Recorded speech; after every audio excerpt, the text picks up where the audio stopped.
receipt of revenue for the financial years 2023-2024. That's the main business. The brief we have already dispensed with. Could I get a proposer for the agenda? Chair, I propose. Thank you, Senator Mogeni. Seconder? Chair, I second. Thank you, Senator Sifuna. Next, we'll quickly introduce ourselves just for record and Hansard purposes, starting with the senators present. Please, Chair, my name is Okongo Mogeni, Senator of Nyamira and a member of this committee. My name is Richard Onyonka, a friend of the committee, Senator from Kisii County. Good afternoon, Governor, the team from Kisii. My name is Edwin Sifuna, Senator Nairobi, member of this committee. Welcome to Nairobi. And I am Jones Maruma, Senator representing Taita Taveta, Vice Chair to this committee. I'm Lelekwe Tumbesi, Senator for Samburu County and member of the committee. Thank you, Chair. My name is Enoch Wambua, Senator Kitui, a member of this committee. Thank you, Chair. Good evening, Governor, and welcome. Chair Argay, Senator of the Republic of Kenya from Nandi County, and a member of this committee. And Moses Otieno Kajwang, Senator from Homa Bay. I chair the committee. Clerks? Thank you, Chair. My name is Kibet Kevin, Committee Clerk. With your permission, other members of the Secretariat can introduce themselves. Good morning, Chair members. Malcolm Gogi, Legal Counsel. Good afternoon. My name is Shirley Milemo, Hansard Officer. Good morning. Good afternoon, Chair. My name is Salat Hussein, Fiscal Analyst, DPO. Good afternoon, Brandon Duke, Atachi. Good afternoon, through the Chair, Kamo Kelvin, Legal Arati. Good afternoon, Chair. John Chege, Sergeant at Arms. That's all from us, Chair. Thank you. You're welcome, OAG. Good afternoon, Chair members. I'm Muriuki Patrick, Liaison Officer, OAG. Thank you, Chair and honorable members. My name is Dr. Simon Abos, Director of Audit from the Office of Auditor General. Thank you, Chair and honorable senators. My name is Anthony Muriuki, Auditor from Homa Bay Regional Office. Chairman, that's all. Karibuni, Treasury, National Treasury. Good afternoon, Chair. My name is Edith Kanata from the National Treasury. You're welcome. Controller of Budget. Thank you, Chair. My name is Gilbert Gachanja from the Office of Control of Budget, an officer attached to this committee. Karibu, EACC. Good afternoon, Chair and honorable members. Patricia Chebet from the Ethics and Anti-Corruption Commission. You're all welcome. Clerk, did we invite the County Assembly of Kisii? Yes, Chair, we did. However, the clerk was not reachable this afternoon on phone. Thank you. Okay. I hope they have one assembly, but that one the Senator will tell us when we start our proceedings. So next order will be introduction of the Governor and his team. Chair, thank you. Let me ask my team to introduce themselves. You should have introduced yourself. At this point, we are still not very sure who is the Governor. My name is Simba Arati, Governor Kisii, Chair. Okay. The rest of the team can go on record. Good evening, Chair. My name is Kenneth Abinja, CC Finance, Kisii County Government. Thank you, Chair. Alfred Nyandieka, County Attorney, Kisii County. Thank you, Chair. My name is CPA Antoinette Kanani. I'm the Chief Finance Officer, Kisii County. Thank you, Chair. My name is Ronald Nyakweba, CC Health Services, Kisii.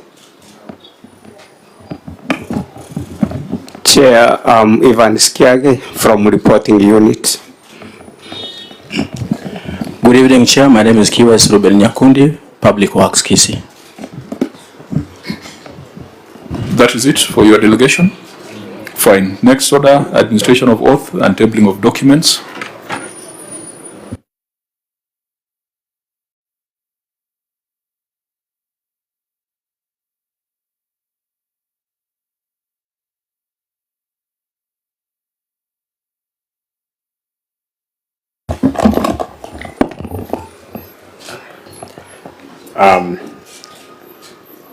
I, Paul Simba Arati, do solemnly swear that the evidence that I shall give before this committee in respect of the matters before the committee shall be the truth, the whole truth, and nothing but the truth. So help me God.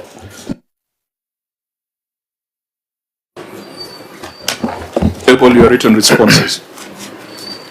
Chairman, Mr. Chairman, sir, I hereby table the following documents before the committee: management response and accompanying annexures for the report of the County Public Accounts Committee on the report of the Auditor General on audited financial statement for the County Executive for the financial year 2023-2024, the management response and accompanying annexures for the report of the Auditor General on audited financial statement, receiver of revenue for the County Executive of the financial year 2023-2024.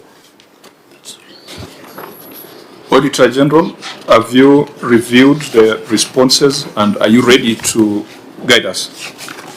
Yeah, thank you, Chair. We have received the responses and the annexes and are ready to proceed with the meeting. Clerk of the Senate. Thank you, Chair. Yes, we did receive the responses from the Kisii County Executive as prescribed by our letter to Kisii for invitation to this meeting. Thank you. Okay, so what we are supposed to do today is to find out to what extent you have implemented the recommendations of the Senate as per the motion that was adopted on the 27th of March 2024. The Auditor General made some findings, brought their report to the Senate by 31st of December. The Senate gave you an opportunity to explain the measures that you had taken. I think Kisii did not appear before the committee. They did, Chair, on 24th of March. Or Kisii appeared before the committee on 24th of March. And as a result, we were able to write a report which we sent to the Senate on the 27th of March. It is that resolution of the Senate that we shall be considering today. Before this meeting, we had asked the Auditor General to go back and verify whether any of those recommendations have been implemented. Auditor General, give us your overall report on the number of issues, those that have been resolved and those that are outstanding. Thank you, Chair. Overall, the issues were 52. We were able to do the verification of the responses and the annexures. 4 issues has been addressed. 16 issues partially addressed, and 32 not addressed.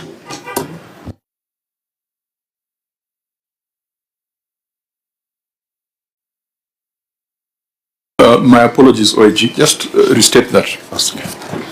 Thank you, Chair. In terms of the summary of the issues, we had 52 issues. 50? 52. 52. Yeah. 4 issues addressed. 16 issues partially addressed, and 32 not addressed. So maybe to step back, because I'm looking at the minutes of our last meeting. At our last meeting, there were 64 issues. During the meeting, 8 queries were resolved. 4 were partially addressed and 52 remained unresolved. So we took recommendations to the House on 52 issues. You're saying out of those 52, only 4 have been resolved so far? Yes, Chair. Only 4 has been addressed. Could we start by identifying them and maybe we can reduce the number of issues that are before us? Let's first identify the issues that in your view have been resolved. Then we'll go back to the unresolved ones and give directions. Auditor. Thank you, Chair. The issue number 10 is about underpayment of staff. The issue has been addressed. Perhaps it would be useful just to be very brief without necessarily reading everything. Just say what your audit query was and how it has been resolved. Thank you, Chair. We were able to do the analysis of the payroll, especially for the ECD staff at that time of the audit. They were paid less than 14,000 per month. This is contrary to the amendment order, May 2022. For May, working in terms of the county, that requires that the minimum should be more than 14. So, but when we see the feedback in terms of the responses, we have been given a list of the confirmed officers, especially the ECD, and a sample of the pay slips that indicate that this minimum has gone up. Initially, it was less than 14, but now you can see some of them being paid 15, 16. So that's why we are saying that the issue hasn't been addressed. Legal, we are asked that you look at that regulation Is it still at 14 or it's at 16? Did you manage to get it?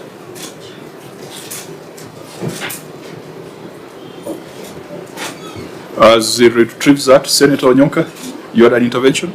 Yes, I was just going to mention, Chair, that actually you raised the issue, because I was going to ask legal to explain to us what does the law require the executive to do in terms of the basic minimum wage that we need to pay anybody who works in the county, whether they are casual laborers or whether they are, what I am now told is something called professional, that kind of thing. Malcolm, do you have it? Yes, through the chair, there is the Regulation of Wages General Order. It states that at regulation 3(1), no person to whom this order applies shall be employed at basic minimum wage less favorable to him than that which is applicable to him under the first or second schedule, having regard to his age and to the circumstances of his employment by reference to columns 2, 3, 4 thereof, and to the nature of his occupation as listed in column 1 thereof, to be determined by reference to the definitions contained in the third schedule. 2, an employer shall ascertain the basic minimum wage to which any person employed by him is entitled under the provisions of this order by reference to the particulars of his birth or apparent age. Through the chair, in this case, there's an entire schedule which sets out the wages of the basic wages, and in column 1, chair, it states that within other areas. Within other areas, this is general laborer, including cleaner, sweeper, gardener, children's hire, house servant, day watchman, and messenger. In column 2, which is Nakuru, Nairobi, Kisumu, and Nakuru cities, this is 15,201 shillings 0.65 cents at a daily rate of 731 and 50 cents. The former municipalities and town councils of Mavoko, Roiro, and Limuru, this would be 14,025 shillings and 40 cents at a daily rate of 672 shillings per day. And in other areas, it is 8,109.90 at a daily rate of 411. Yeah. That does not seem to be the regulation we referred to when we were dealing with Tharaka Nithi. Yes, Chair, from my researches, this is the current. This is the one that is available. The most recent. That's which year? Regulation 2022 or 2025? The one of 1982, as revised by Legal Notice 221 of 2023 on 31st December 2022. 2023. 2022, as collected from the Kenya law.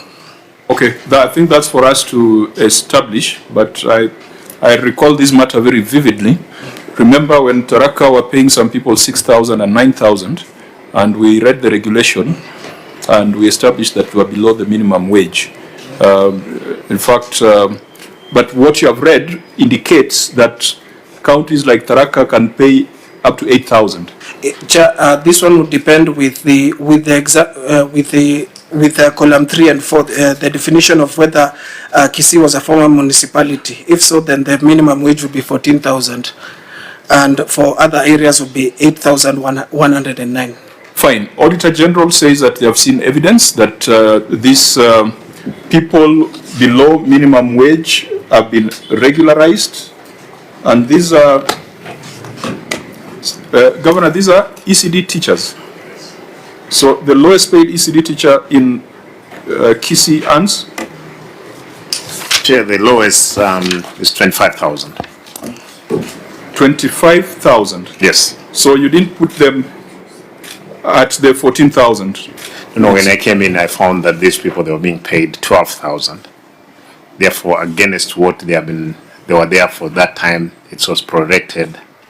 I can see the list is 25,000. Okay. OAG, you give us the assurance that you have seen those contracts and... Yes, Chair. We confirm that we have received that, and we have confirmed in terms of the minimum. Okay, we'll come back to a conversation on the wage bill. I think a much broader conversation, and maybe this will be part of those issues that will come up. The next issue that's resolved? Sure. The second issue which has been resolved is irregular earning of the salary, the county attorney. This one has been addressed. There were court cases going on at that time, but later on, the ruling has been. That's page 11 of the brief, page 11 of 43.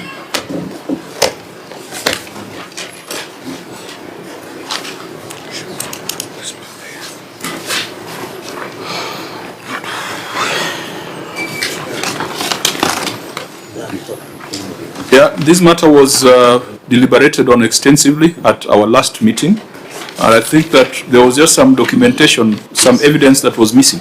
Yes. At that point. Yes. What was missing at that time was the court ruling, which has been appealed by the county, and now they have provided that, and also in terms of the refund of the funds to now the attorney. So the refund has been done. Has been done. Yes. And you can confirm that. You can give us that assurance.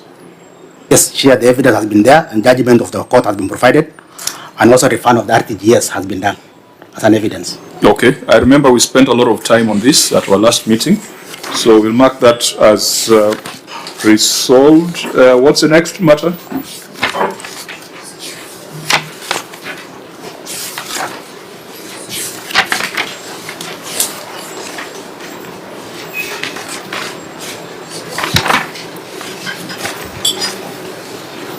Share on page 26 of the summary.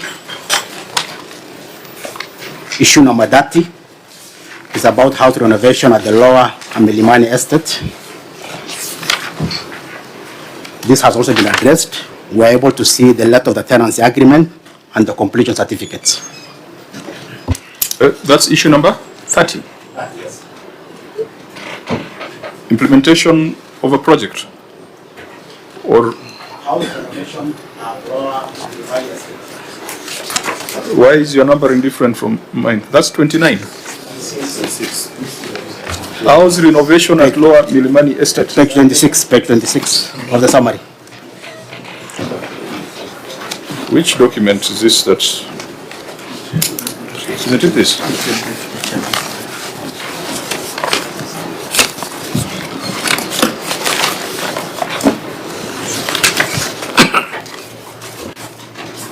Oh, okay, so these are our recommendations.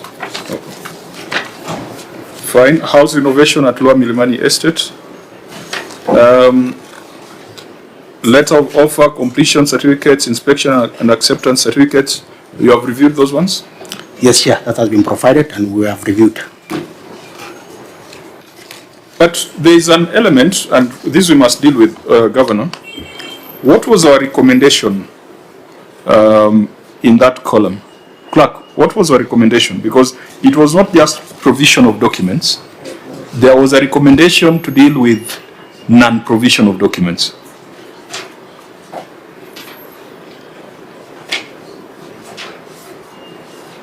So again, OAG, when you tell us it's closed, make sure that our recommendations have also been complied with. Because there is a part where we are asking for administrative action, and that does not seem to have been demonstrated.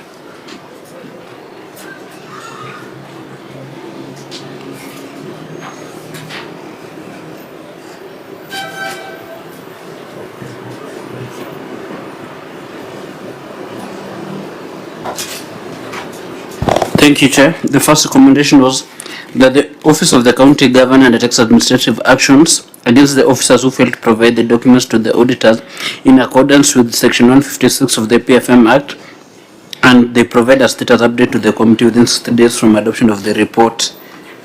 Yeah, so Governor, that's part of what we are doing here. It is not just enough to say that the documents were presented, but it is an offense not to provide documents to the Auditor General during the audit without any valid reason. That's why we directed you to take administrative action.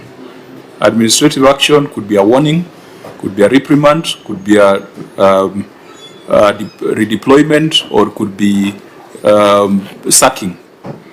What have you done to comply with that recommendation of the committee? Chair, thank you. Apart from actually providing the documentation, first business is that you call these people to explain to us why they had not submitted. But then when they are remorseful that indeed those documents, either they were misplaced and they are provided, you don't take that harsh action to punish them, as it were. Otherwise, the way structure of civil service, you will dismiss every person. You will be at war with every person. No, administrative action does not mean sacking. When you came here on 24th of March 2025, those documents had still not been provided to the auditor. When the auditor was in Kisii, between September and December 2024, the documents had not been provided. So why would you be soft about that?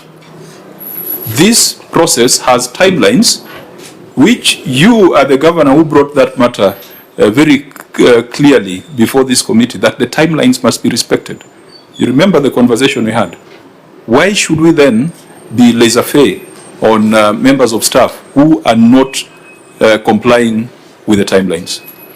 Yeah, in addition, so that he can answer both Senator the Arati. indulgence, Governor Section 62 of the Public Audit Act is very clear that non-provision of documentation is violation of the law.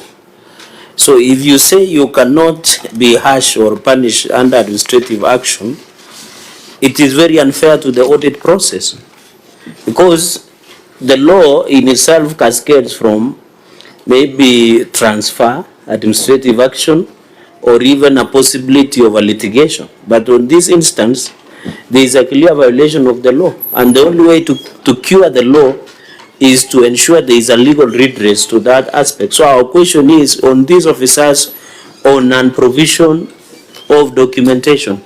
Has there been any action? Before even you fire, before you fire, there are many other mechanisms you can use before even firing. The firing should be the last stage. So why have you not complied with? Or should we punish you so that you can punish the rest? Thank you, Chair. Chair, out of the discussion we had in the last meeting, and I'm up that OAG, they're here, and I'm sure they have done the audit.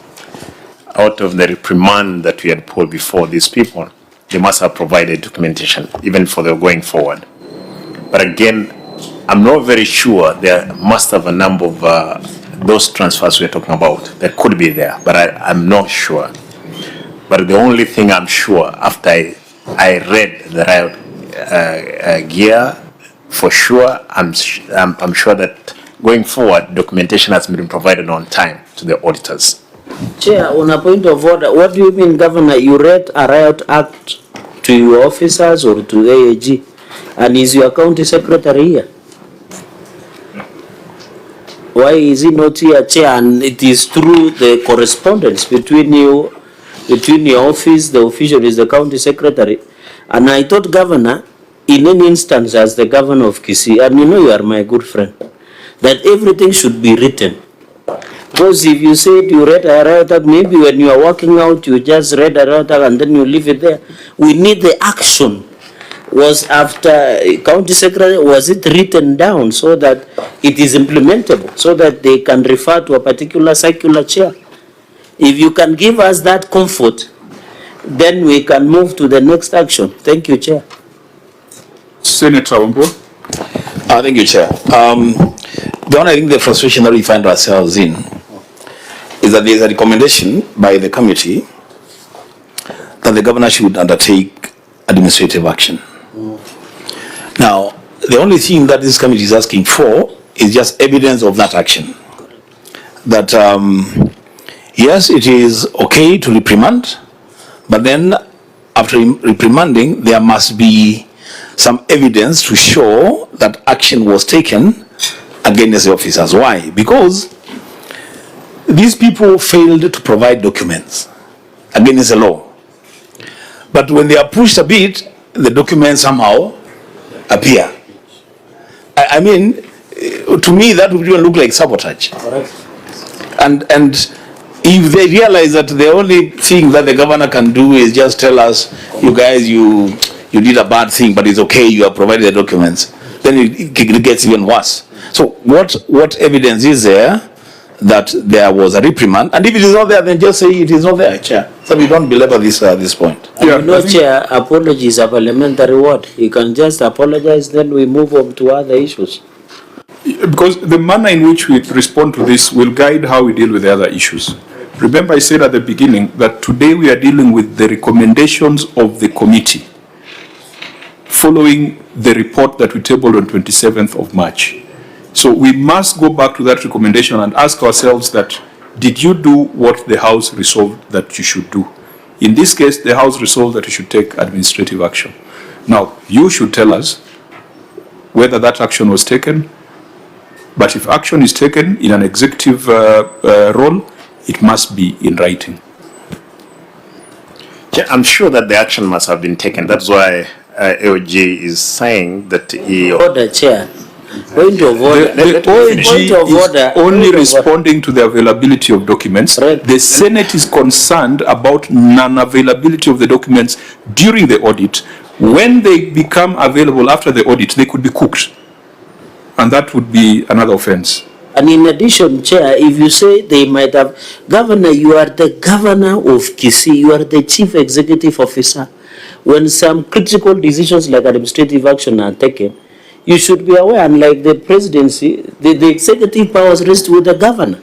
And therefore, if there is any action that should have been taken, don't worry about your senator. I can see you are glancing at him. Don't worry about him.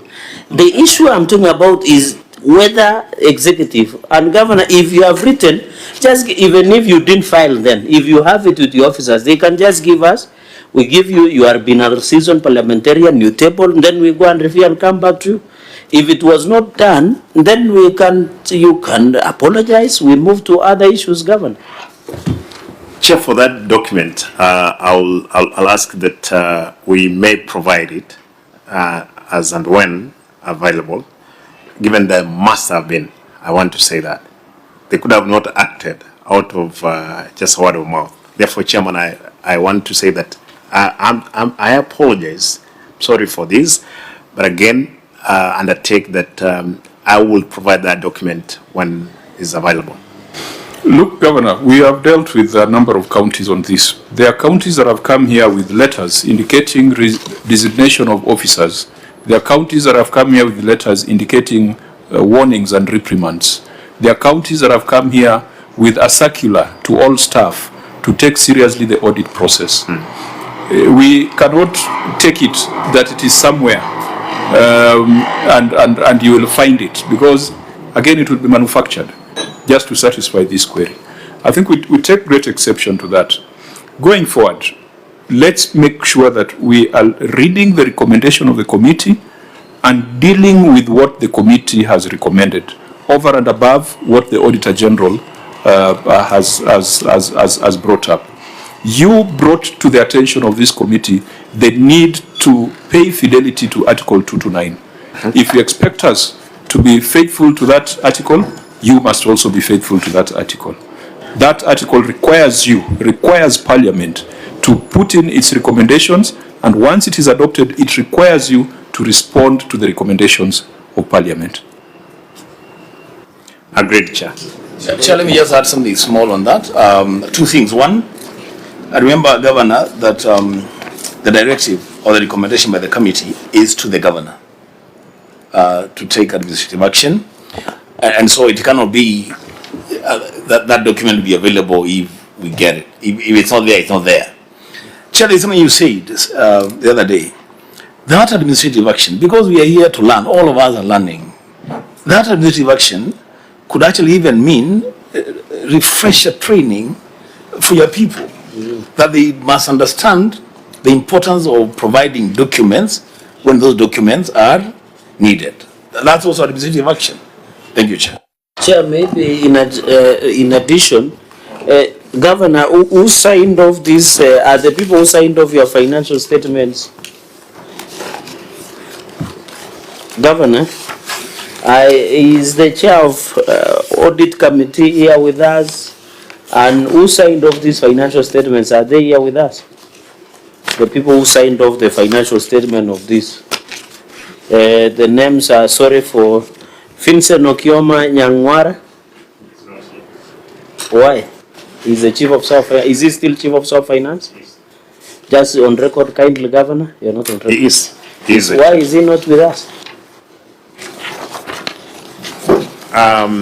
There is a lean team that I came with, which accompanied me. Chair. Saying this, let me finish just a minute, Onyonga. I'm just giving you an addendum. I would want to know whether the officers who signed these documents are CPA accountants. Yeah, I'm going there. I'm Thank going you. there, kindly.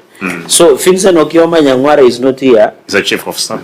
Of finance, but he signed off the financial statements. Who is the head of accounting unit without a name, but is part number 13733?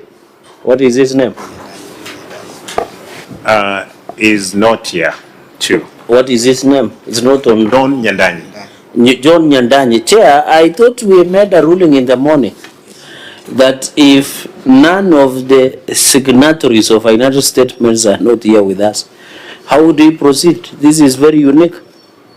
Governor, did you absent them strategically? I thought the gentleman, there is a gentleman of public works, another gentleman I've heard. Were they important more than the people who understand these financial statements because they are more needed than the rest? Chair, it's not that I absent them strategically, is that we are on the close of the financial year. There is a lot of, back and forth in clearing of those documentation. Yeah. And because this was a follow-up on the discussion we had, I didn't see that I was to come with them. But again, the gentlemen who are around, they have their specific questions they're going to answer here, where they are liable. But Governor, Chair, maybe I'll need a ruling on this because you had made a ruling in the morning when CI appeared. This is a unique situation where the people who signed off financial statements are not here with us. Well, I agree, Governor, although your deem is not gender balanced, well, I agree that there is issues because we are coming to the end of financial year. I agree with you. But it shows that you don't take serious the importance of this process. Because these are the people who generated your financial statements and all of them stem in our so Chair, can as a committee give direction so that, if the people who sign this, and Governor, in any case, are you aware whether Vincent Okioma Nyang'wara is an ISPAC member by any chance? This is a chief officer. He may not be. He's not an ISPAC member. So Nyandanyi is the only one. Is it the guy who had the international relations at our last meeting? He's still the chief officer? Finance. Yes. The IR guy. Oh, he's an international relations guy. Yeah. So he should be bridging international relations between China and Kenya. Not the chief officer.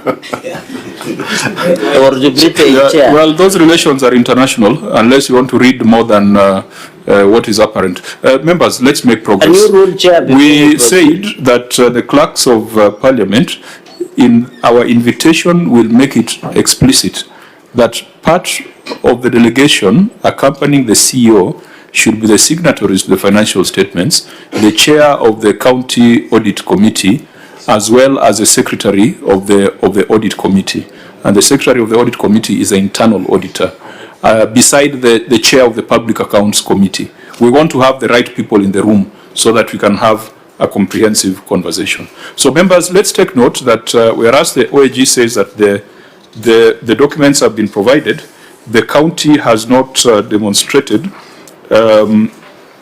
any effort to implement the recommendation of the committee to reprimand or to take administrative action on the officers. We shall render our report and take it to the House because the Public Audit Act says that anyone who fails to implement the recommendations of the committee without providing a good cause, I think there's a way it's framed. Does it say commits an offense or can be found to be in contempt of Parliament, and the committee may propose certain administrative action? Actually, that's where the law gives us the power as Parliament to make HR-related decisions. You fail to take, and I think it's important to read that provision. Mark Gashanja had read it the other day. Malcolm. Chair, as Malcolm reads, I think you were busy consulting. The governor was on record to apologize, so you can factor in before making that ruling. Because he apologized for that oversight, so that you add other rule. Thank you.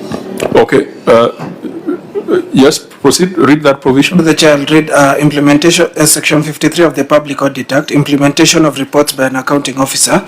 Subsection 1, the relevant accounting officer of a state organ or public entity shall within 3 months after Parliament has considered and made recommendations on the audit report, A, take the relevant steps to implement the recommendations of Parliament on the report of the Auditor General, or B, give explanations in writing to the Parliament on why the report has not been acted upon. Subsection 2, failure to comply with the provisions of subsection 1, the accounting officer shall be in contempt of Parliament or County Assembly, and upon determination by Parliament or relevant County Assembly, Parliament or the relevant County Assembly may recommend administrative sanctions such as removal of the accounting officer, reduction in rank, among others. I think when we are doing a report, we shall refer to that provision of the law and make the necessary But Chair, recommendation. because we are still within the 3 months, and given that the governor could still be ready to render some administrative action, is it then possible to give them some few days to act, or at the lapse of before we do report writing? Or if they don't within the 3 months, then we take that part, that direction we take. Chair, point of order. He has already pronounced himself. I think, honorable members, let's refer to that provision. We can have this conversation when you're making our recommendations to the House. Governor? Chair, again, I want to agree with what Senator Maluma just mentioned. No, if you are reopening my ruling, then that will not be allowed. Chair is not opening. I think let's leave it at that point. Yes, I wanted to inform you that again, as we are appearing before you, we're within the 3 months that you gave us. Therefore, if I will indulge you, that if it's possible, there any other Point of order, Chair, the governor does not have power to indulge you. Is that way? Governor, these are very small matter. We have much bigger issues in this report. Let's leave that matter where it is. It is within, not after. So within could mean the first day, or it could mean the last day. And in any case, our resolution was made on 27th of March. Even if you are talking of after 3 months, that will remain with only 3 or 4 days to get there. So let's leave this matter to the wisdom of the committee so that we deal with far weightier issues on this report. OAG, the third issue that we're taking off. Chair, that's page 27, issue number 32. Delayed alteration and renovation to the governor's office at Old Municipal Building. Again, this is complete. We have seen the completion certificate. The building is currently in use. Same observation, Auditor General. You did not refer to our recommendation in marking the matter as closed. Is there evidence of administrative action taken against the officers? Chair, no. There is no evidence in terms of administrative action that has been taken. Governor, despite provision of the documents, how did you deal with the delayed submission of documentation as per our committee recommendation? Chair, again, is the same approach. I want to say that,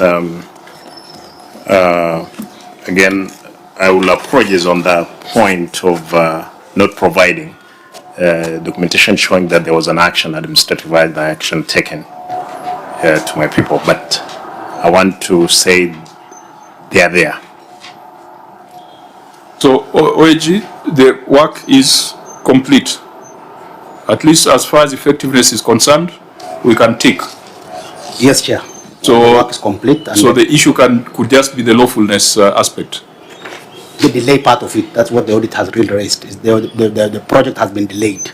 Yeah, that's part of the lawfulness. Yes, because yes. If the Public Audit Act requires the entity to do something and they don't do, so you can say you have ticked it for effectiveness, but not necessarily for lawfulness. You are required to report on effectiveness and lawfulness of public expenditure.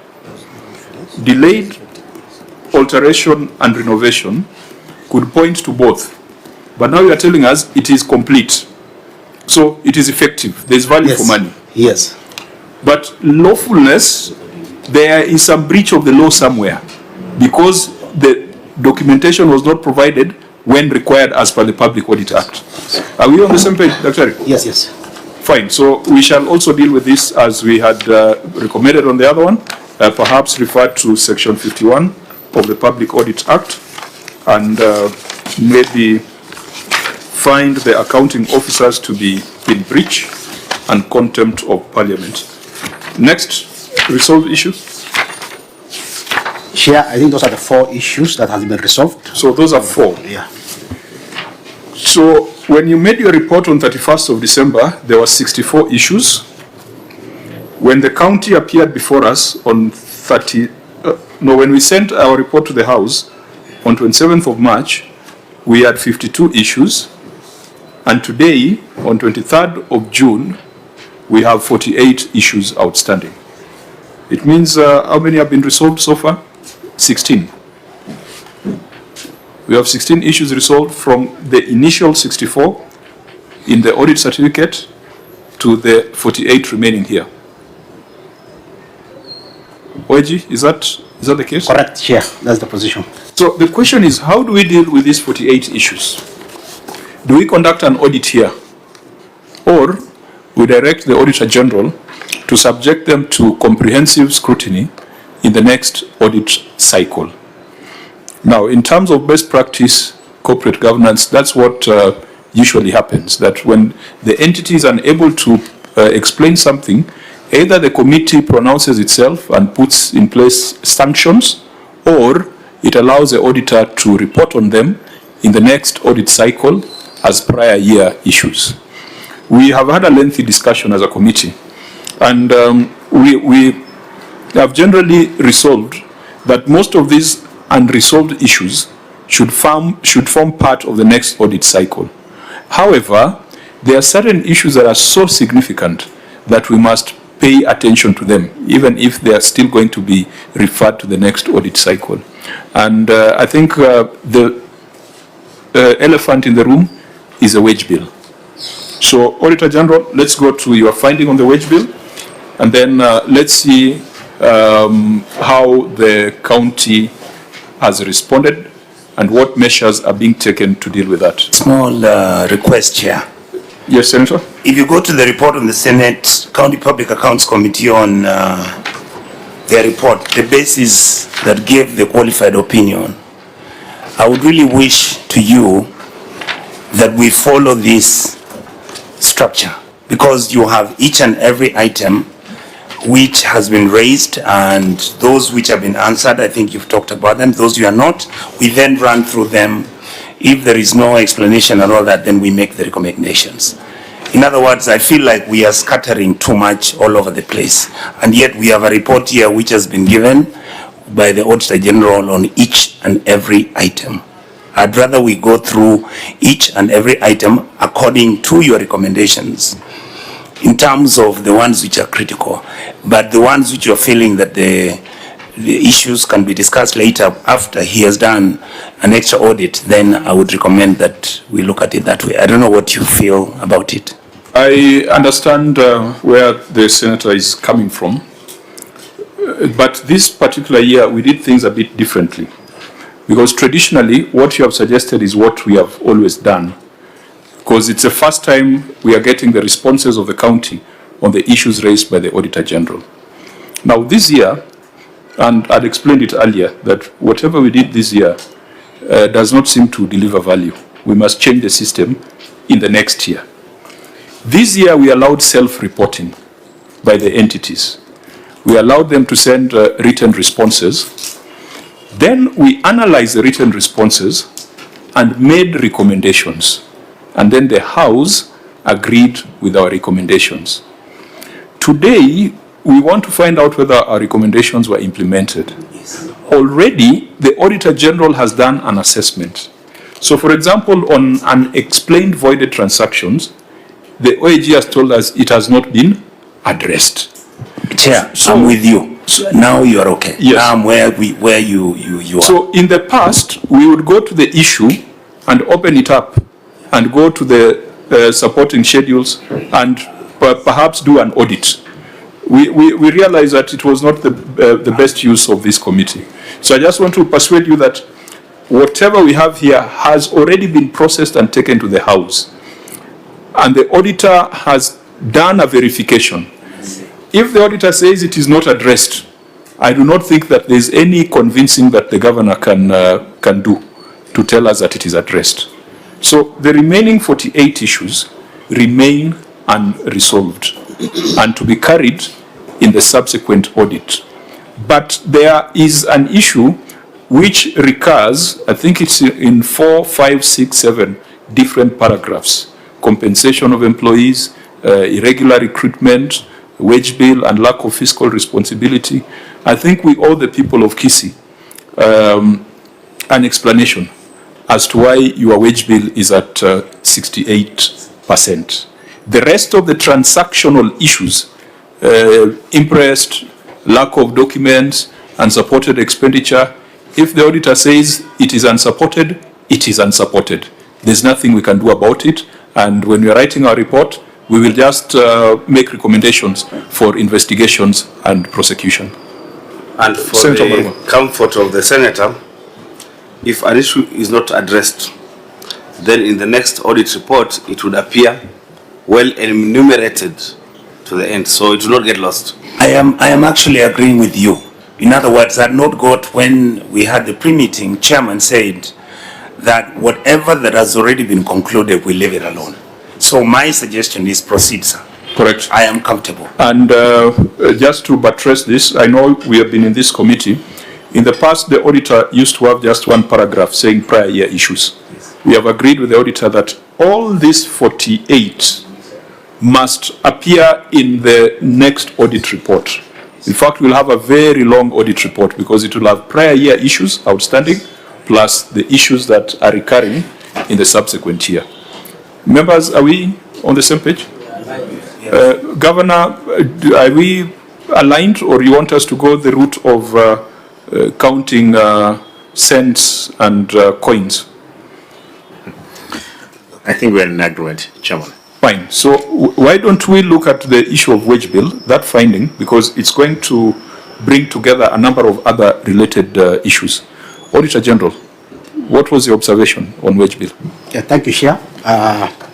This is paragraph 2 of non-compliance with the fiscal responsibility principles. 2.1 was development expenditure, but 2.2 is wage bill. The statement of the receipt and the payments reflect a compensation of the employees amounting to Kenya shilling 5,647,519,403, representing 68% of the county executive total revenue for the year of Kenya shilling 8,284,558,775.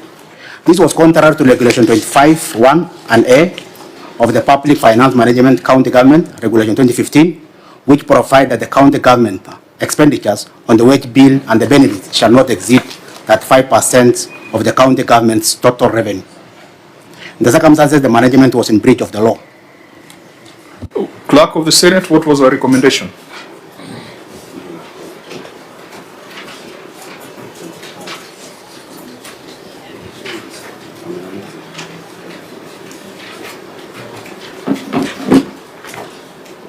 Thank you, Chair. The first recommendation was that the management should strictly adhere to the provisions of paragraph 25, 1B of the PFM County Government Regulations 2015, which stipulates that the county wage bill shall not exceed 35% of the county's total revenue. And recommendation number 2 was that the county executive puts in place measures to enhance its own source revenue collection to address the high wage bill gap. Thank you, Chair. Governor, what action have you taken? Chair, as I will read the action that you have taken, but bearing in mind, Mr. Chairman, that this is a problem, it's a perennial problem that we have found in office, and we are trying gradually to see how we sort it out. Earlier, we were discussing about what we have addressed on issues of wage bill, on ECD teachers. You realize that we are talking about minimum wage, where we are earning 12,000. Therefore, now the wage bill has to go up Governor, it's a good explanation, but let's start by looking at your response on record, and then after that you can make the explanation. Chair, what we have done is the county government. It's on page what of your response? Page 8 of 46.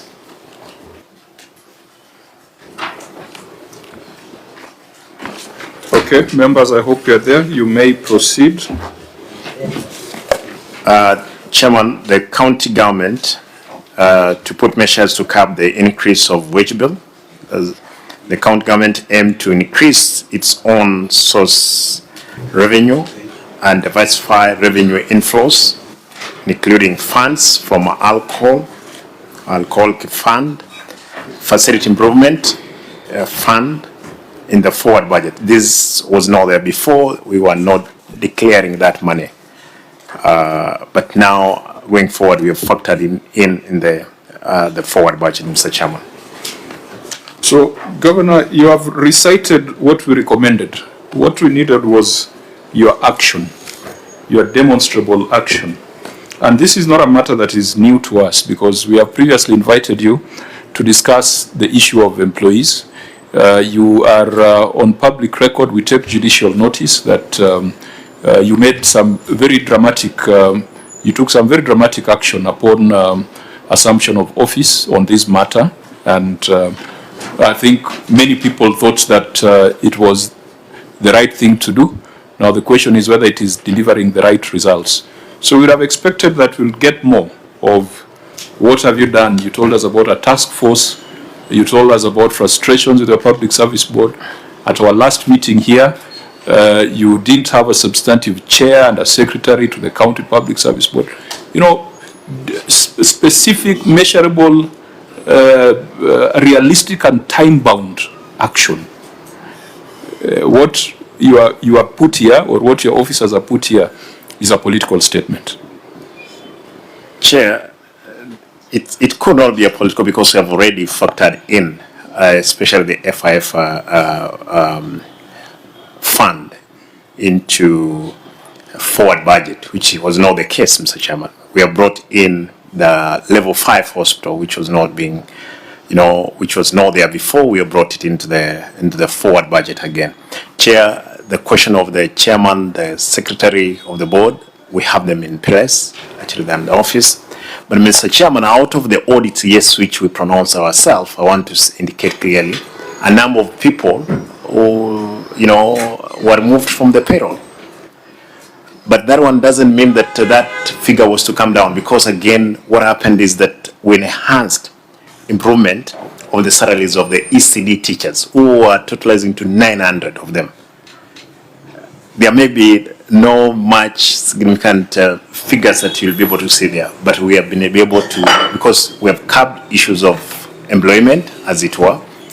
But Mr. Chairman, I want to just to let you know that this percentage may go to 73 or 74.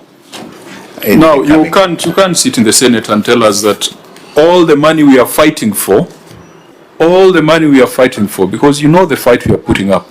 But when it lands in Kisii, the governor is promising that 73% of it is going to go to salaries. That we cannot take without challenge. Chair. Now, Governor, the problem you have is that you have very good oral explanations, but there is nothing on record.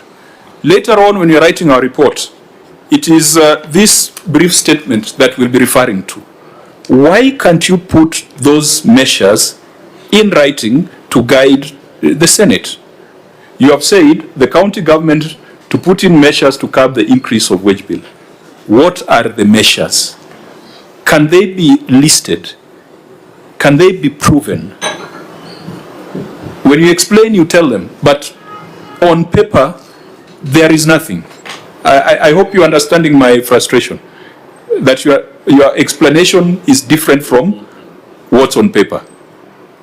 Chair, I don't know how you get it, and this is important. Agree with you to some extent, but when we just indicated there that we have brought in the issues of the FIF account, which was not there before, we have increased our own source revenue. That part of the answers, Mr. Chairman. But bit of this because you've just asked and you brought. So by so doing, you have moved from 60% to what percentage? Because Auditor General, you must also give us guidance. This ratio is not 60%. It is 68%. It's very important that you go on record to amend your finding. Please. Yeah, thank you, Chair. In terms of the records, we are able to do the computation, and the actual percentage is 68. If you brought in the on-source revenue, which the governor says is supposed to help him, the on-source revenue was 501 million. And actually announcing the, bringing in the FIF account and the KTRH. So if you did that, if we just dealt with what is before us, 501, it's still at 64%. So you should tell us that by bringing in the other funds, now your ratio has moved from 68 to 35. That's for you to tell the Senate. Chair, we may not get to that 5. I want to promise the Senate. No, but what have the measures achieved? Because you are threatening that it will go to 78. You can't have measures that increase the percentage. Chair. We could benefit from Senator Onyonka first. Thank you, Chair. Your Excellency, Governor Simba Arati. The matter we are discussing here is, I think, Chair, different from what the Governor is saying. I don't know whether all of you are carefully looking at what this issue is. The issue is not whether there is money for the Governor to employ people either by increasing their promotional wages or whatever it is. The question that you are discussing, and I think, Chair, you've not been clear on this one. Governor, the issue we are dealing with is this. Have you employed people since you became Governor beyond the level that the government allows for you to employ? I would have been very comfortable for you to explain to this committee that when you came in as Governor, you find the percentage of wage bill which relevant to the expenditure on development and vis-a-vis your wages for the county employees of Kisii County. What this report shows is that you've actually increased the employing of workers in Kisii County, and their wages have increased beyond the original figure, which was at 41%, and now you are at 68%. That is point number one. You've rationalized by saying, according to you, you have the money to pay for the salaries. That's not what we are asking. Where is your money for development? The FIF account and all the money that you are bringing in here, this is supposed to be development money. It's only that because if you assume that you're going to employ nurses, then the FIF allows you to use these resources to actually employ nurses. The people that you have compensated on the salaries are the ECD teachers. So what this committee, I believe, is trying to ask you to do is this. Have you increased the number of people that you've employed since 2 years ago? That's number one. Number two, if you continue with the other same issue, it is also related, then the auditors came up and said you have been underpaying staff, which you have sorted out, and I'm very, very happy. I actually want to thank you.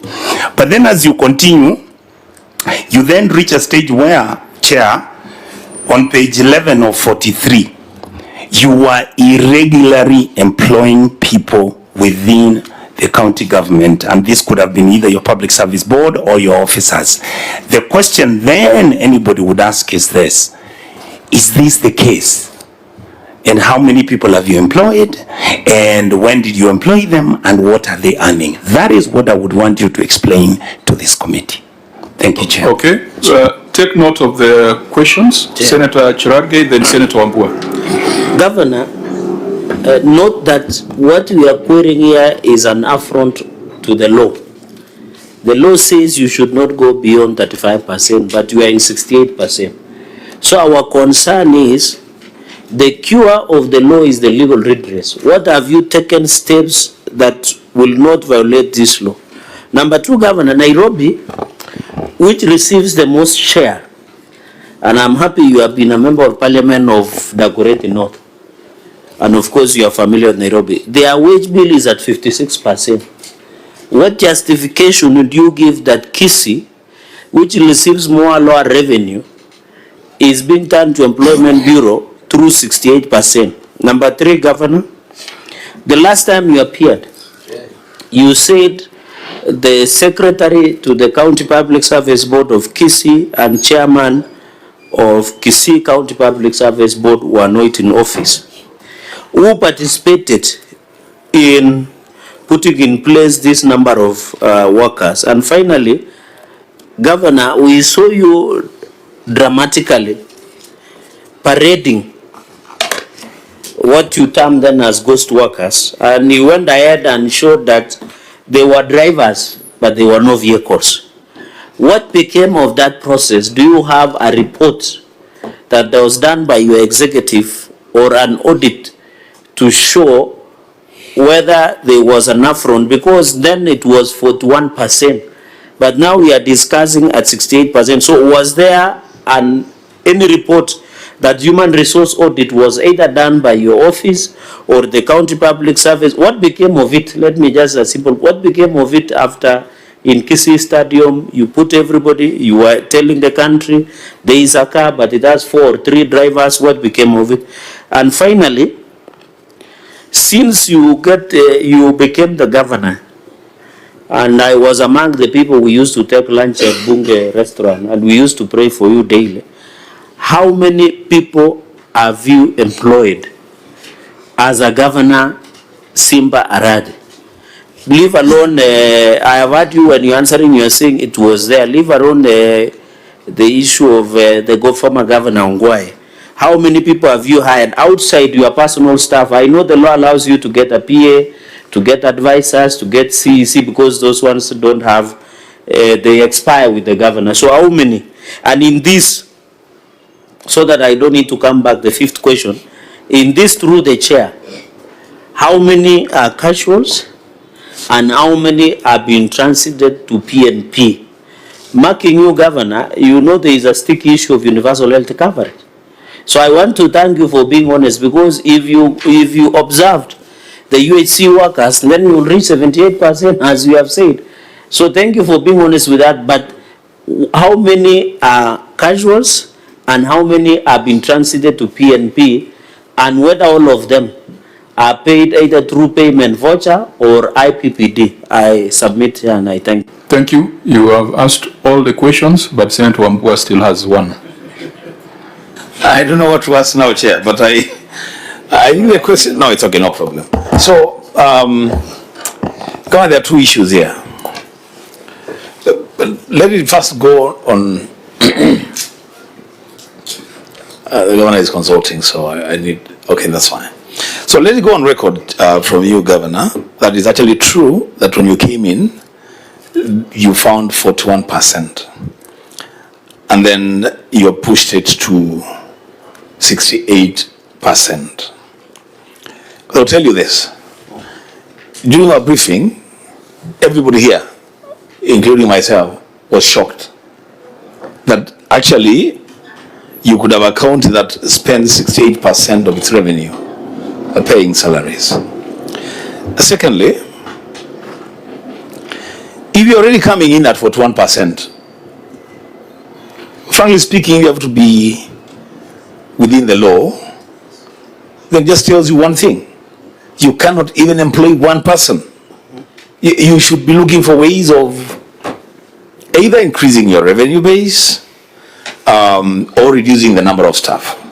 So what have you done? If you found at 41, what did you do to comply with that 5%? And lastly, I see one of the actions that you are making reference to is you are bringing in the FIF and the alcoholic fund. My question would be, how much money are you going to be getting from KTRH? And what will be the impact of that revenue to your base? And how will that help you in reducing the wage bill towards 35%? I thank you, Chair. Finally, the Vice Chair. Yeah, it's just the same question that is being canvassed, because then the governor has indicated that the county government to put in place measures to curb the increase in wage bill, and you have enumerated them here. Now, how do you want us to treat this paragraph? Because in your own statement, you are saying the wage bill is likely to go up to 43%. Do we expurge this paragraph? 43 or 78? He's saying 73. I had 73. 73. 78. 78. Yeah. So do you want us to expurge this? That these measures, after all, are not fashioned to reduce the wage bill? And number two, when it goes to 78, really, and you have 11% maybe given by CARA to the county assembly, what do you remain with for development? And out of these measures, Chair, why aren't we seeing something to do with staff rationalization? Or does it mean the staff that were inherited from the former local authorities are not part of this problem? Senator Gatai. Thank you, Chair. My good friend Governor Arati started on a very high note. I remember Governor Arati was weeding out ghost workers in Kisii County. It was all over the news. I don't know. We expected the wage bill to be connected to be within the standards. So I don't know what happened that that exercise you really undertook never materialized, because you were doing very well those times when you were all over trying to parading cars and trying to head counties drivers and so forth.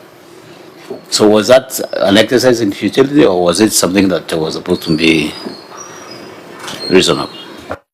Okay, Governor, you may respond, also taking into account that on 22nd of May 2023 at the KICC Simba Hill Hall, we had a detailed conversation on this particular matter, where you told us about the task forces and the measures that you are taking, and I would have really expected that the conversation we had in 2023 would form part of the update you are giving us on measures taken. But many questions have been asked by members. Please proceed, starting with Senator Nyonka. Thank you, Mr. Chairman. Chairman, I don't know, from the onset, I wanted to know, where did you get your figures of 41? Who informed you?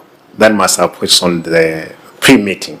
I want to say I got the wage bill at 68. I've not moved from 68. Nothing far from the truth. Chairman, the only people that I've employed, the people I've employed directly, and it's not even employment, it's replacement, is 48 people. Those are chief officers, CCs, and advisors. I've not employed anybody. Point of order, Chair. Mr. Chairman. So when the governor says he found it at 68 and it's still 68, yet because I had to say he has employed 48, don't you think it changes the dynamics? Chair, I want Senator Chergei to get it very clear that I've not employed. The only thing I've done is replacing the people that I found, those positions which were occupied then, chief officers and CCs. Mr. Chairman, the only thing I've done, the promotion, the people who are due for promotion, yes, they have been promoted. Mr. Chairman, the people who are being paid 12,000, they are the only people who have been put into permanent and pensionable, and they are earning the 25,000. Chair, the story of 41, somebody must be doing his own politics, wherever from which. I think for 41, let us go by the numbers. We'll be able to go to the financial statements. We will see what the numbers reflect. But what the numbers reflect here is that last year you were at 62%. And then this year you're at 68%. Those are the numbers in your financial statement. So figures don't lie. Chair, again, I want to say clearly, I've not employed. I've only done replacement. And that's all. Chair, the only anticipation that I want to make here is that I'm going to employ, yes. Hospitals, they don't have nurses. They don't have clinicians. They don't have doctors. The only, what I've factored in the budget, I'm going to employ close to 300 nurses. We lack around 700. I'll do a half. ECD teachers, Mr. Chairman, as I'm just saying, parents, they have employed on their own to bridge the gap. Therefore, I'm going again to employ around 200 teachers. That's the only people that I may bring into the service. As at the moment, Mr. Chairman, I've not employed even one person. Other than my staff, again, the former governor had that staff, Mr. Chairman, the CCs, chief officers, advisors, those are the people who are in the office. And I wanted to make it very clear on that point. Could you, Just allow me. Okay, Senator Wambua, then allow me, because Chair, I will be asking for permission to exit, but before I do that, so what I'm hearing from a governor is that in this coming financial year, he will be recruiting around 500 people. If you're already at 68, then only then the county government knows where that will leave the wage bill. Unless then they will be employing and at the same time sacking. I don't know. The governor, this is a serious issue. I don't know what. I was actually, before you came in, and that's a point that I'll make, and then I will exit. I was wondering, how do county governments then deal with these things? You have this number of people who are already above the threshold, but you have to build new hospitals, which will need doctors. You have to build new ECD centers, which will need teachers. You establish new water projects who will need people to man. So what are you doing? It's your challenge. You are the governor, you are the CEO. That 500, where will it leave you? Senator Chiraki? In addition, Governor, you know it's a learning curve, and you know you are a man I have tremendous respect for, and you are my good friend. Governor, looking at your, and I really wondered who is the receiver of revenue, because Chair, ask Governor Wambua, of course, Senator Wambua not to leave just to for the response that I will give. So which version are you going with, Governor or Senator? Or Senator. Okay, let me quickly prosecute quickly so that the governor may respond. You know, Governor, they say numbers don't lie, other things can lie. You said in your answer that your own source of revenue had improved. According to your receiver of revenue in your own chair, in the financial year 2023-2024, you collected 415 million. In this year under consideration, you collected 502.4 million. That's an increment of 85 million. If you go to your financial statement, which Vincent Nyangwara and Nyandiani signed, is compensation of employees. In 2022-2023, it was 5.0 billion. In 2023-2024, there was an increment of 600 million. Governor, that's not a small number. It means the number of people that gather for this compensation was about 600 million. So even if there is an increment of 6%, this is too huge number, Chair. So the justification is, when you want to go with the aspect of improving on source revenue, you only increase 85 million. Vis-a-vis 600 million, which he was trying to bridge the gap by saying I have improved on my own source revenue, to gap for 600 million, which was for compensation of employees within the year under. So, Governor, what is the silver bullet? That is what you are just looking for. Because on source revenue, and maybe Salat, what is the revenue potential through the chair under CRA of Kisii County? Thank you, Chair. Through the chair, according to CRA, the revenue potential for Kisii County is estimated as 1.5 billion. So they are collecting a third of their revenue potential. We'll come to that because I have some observations on that on the ROR. But Senator, very, very brief. The point I wanted to make is that I'm actually in the dark. I wish I had a way of knowing. Chair, I would wish Governor, if he can, to come out and explain. He conducted 2 audits One was done by some team from the Public Service Commission or something. The second audit was done by, I think, a team that he appointed or something. As I sit here as the Senator of Kisii County, I actually do not know even the total number of employees that the county government has employed up to now. So even when governor is telling me that according to him, he only employed 47 individuals, I would want to make a recommendation, Chair, through your committee, that that report is tabled so that then once governor explains that he has not employed and the numbers are known, then we shelve that matter. Otherwise, without that audit, the matter stayed standing over generally. Okay, Governor. Chair, let me answer Senator Wambua. The dilemma we are in is the dilemma that we are staring at, all of us. I found an office at 67 or 68, as it were. Another story far from, it's not far from the truth, is that we found ourselves there. Development, it was below 18, Mr. Chairman. That's how things are. Even as we are working hard to do development, we could not. And Mr. Chair, you know the problem? The problem is that all the people who are employed, they are those lower cadres, not technical team. Doctors, they were not employed, nurses. Therefore, we have more drivers. We were not doing a cosmetic dress in the stadium. Those are real stories.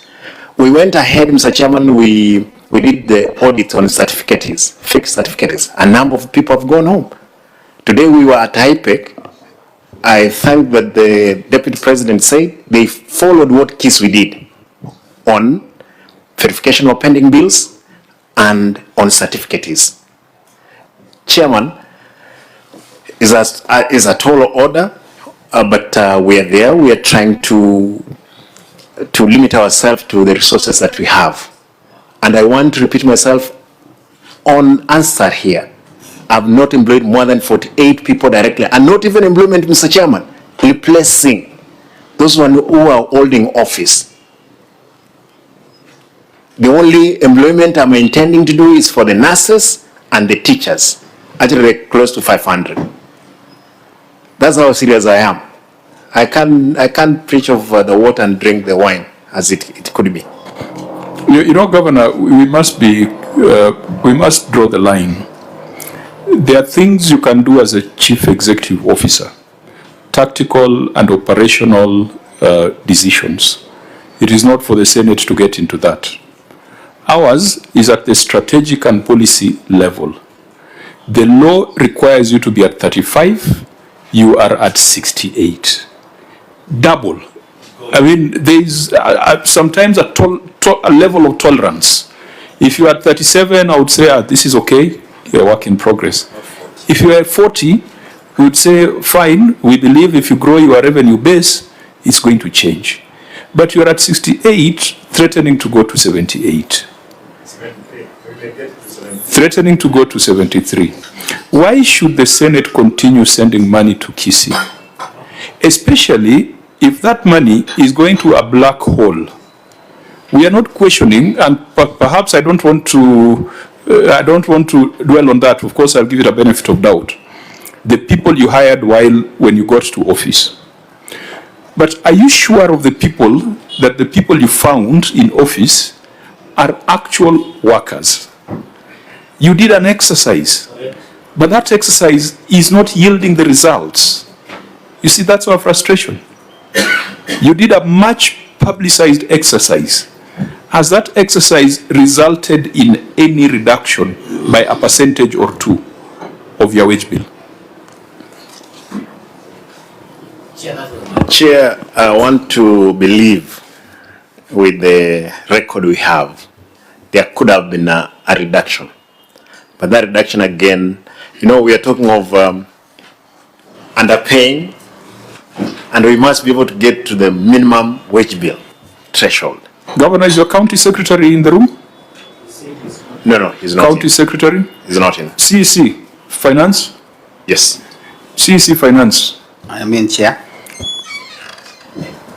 The measures that the governor took under his political and strategic direction what has been the impact on the balance sheet? Talk to us numbers. Let the governor talk policy and politics. He's giving us a lot of politics. Give us numbers. What has been the impact of the governor's policies and politics on the bottom line? Chair, I will not be able to give you straight that answer. Can't you reflect on your role as EC Finance as the person who verifies and assures that these financial statements are well rendered? Chair, I do, and I did that, and of course the same has been done, that we had an increment of 600 as per our financial statement. So the political and policy measures of the governor have resulted to an increase of 600 million rather than a reduction? Yes, Chair, as per our financial statement which we conducted. In other words, the political and policy interventions of the governor have been bure kabisa. No, Chair. But so demonstrate to us, as a person who's responsible for these numbers, a relationship between those policy and political initiatives and the financials. There has to be a relationship, either proportional or inverse. Chairman, let me say this, that for these figures, we can ask time to provide all those figures that you're asking for. But more remedies we are putting in places to control the resources as they were, increase our own source revenue. I'm happy is talking about 1.5. Chair, on a point of order, to be fair, governor numbers don't lie. You only raise 85 million. No. You are a receiver of revenue. And Chair, you are increasing 600. And in fact, Chair, I have gone through the report that of the OAG. The total number of staff in Kisii is 5,570 employees. So what is the staff establishment based on that also in Kisii County? Vis-a-vis your own, even is the receiver through the chair is RORE a receiver of revenue, because you have only increased 85 million. You want to hire 500. It is good to give, and I hope you'll give a number of young people those jobs, the nurses and EC teachers, which is good. But our argument is that this increment of 600 million, there is no principality and justification to say, and you can see your CEC of finance, who should be assisting, is eating mudomo yake. Anakula mdomo hapa. And you are comfortable sitting with him. In fact, you should sit far from that gentleman. He will lead you to a lot of problems. So this staff establishment of 5570, what is the staff? And that is why, Chair, at the beginning, I asked, now that the Vice Chair is chairing, I asked, where is the county secretary? Because if your county secretary was here, in fact, you would have been safer with county secretary than this gentleman. Because unless they fear you, Governor, do these people fear you? That governor can answer both. Chair, through the chair, because if they are fearful in answering our questions, then it means they are fearing you. No, Chair. I don't, that's right, Chair. Let me answer the questions that have been asked. Yeah. Okay, let's allow the Vice Chair just to, so maybe he might help clarify things. You can answer both. What we are wondering as a committee is there's an exercise that you did ostensibly to do some staff rationalization.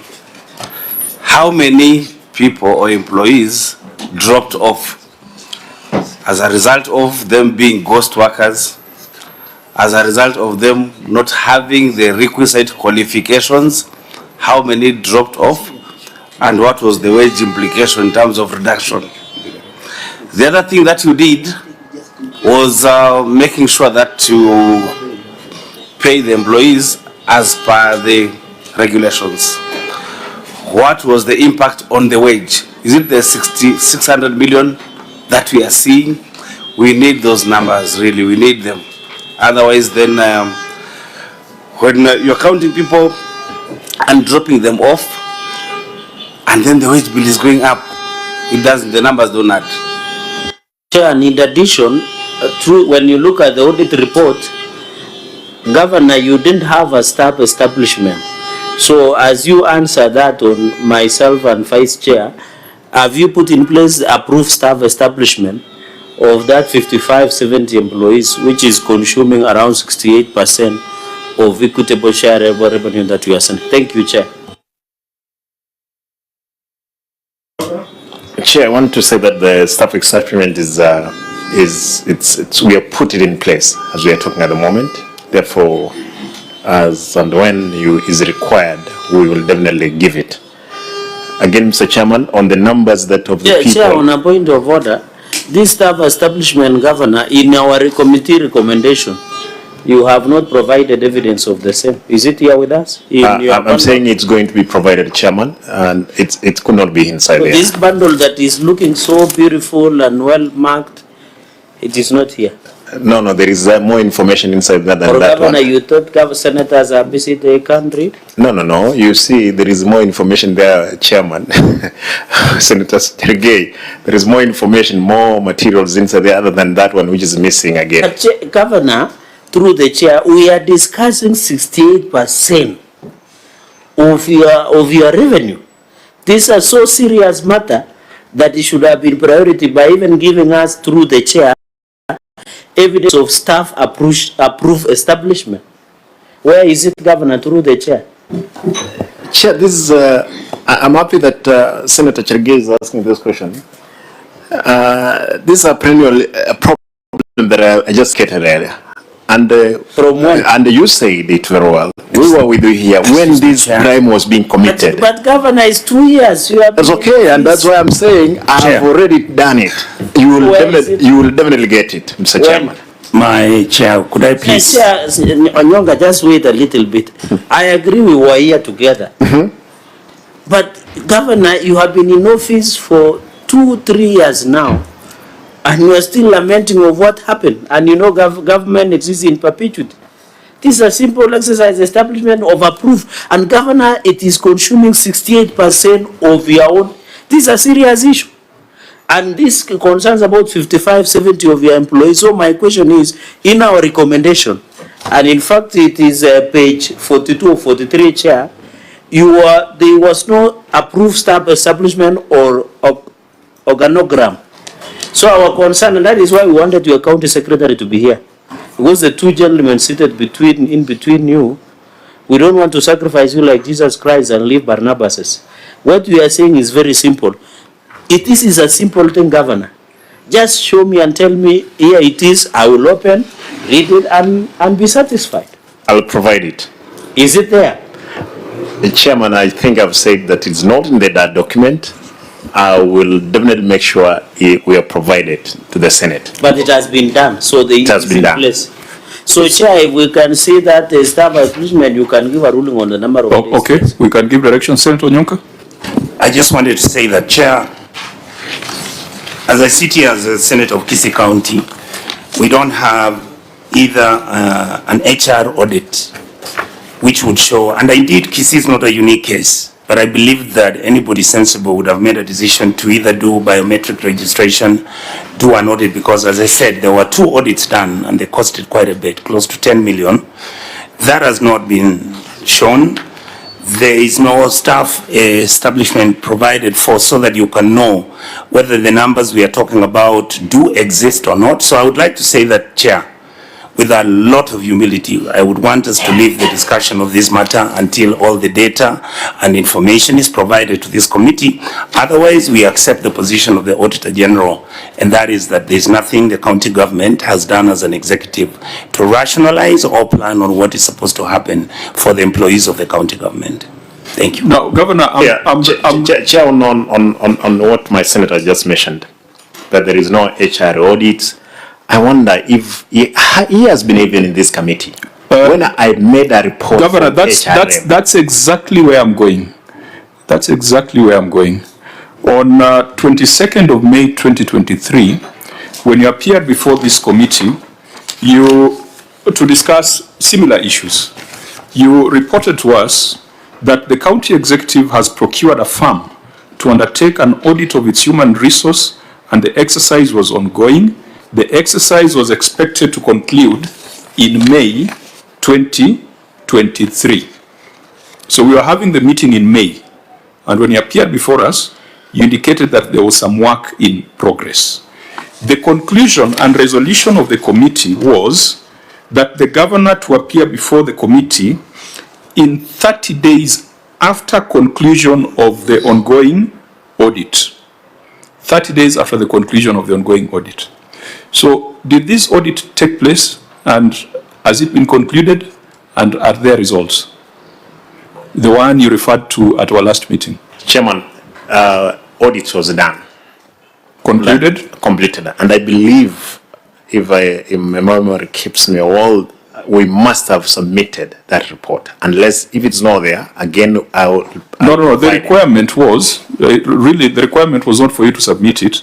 The requirement was, once you are done with the audit, because you are conscious that there was something going on, and so we could not make conclusive recommendations. So we said, go complete your audit, and then after 30 days, after conclusion of your audit, we shall re-invite you to give us an update. Now, I raise this to allow us to be orderly in the manner in which we proceed. If you can confirm that the audit was done, the audit was concluded, then what we need to do is to schedule a meeting to discuss the findings and recommendations from the audit. Is that fair? That's okay, Chair. And that's why I started by saying that really that is what you should have put on your response. That is specific. It is measurable. You know, but when you just say that we are taking measures, it does not tell us Chair, I want much. to confirm that the audit was done, and we have the whole report. Any time that you need us before you, we'll provide it. We'll go through it, so that you can be able to ascertain how many people went out, and the savings from their where did they go to. Why are we at 68? That one, Chair, we are ready to provide all that information.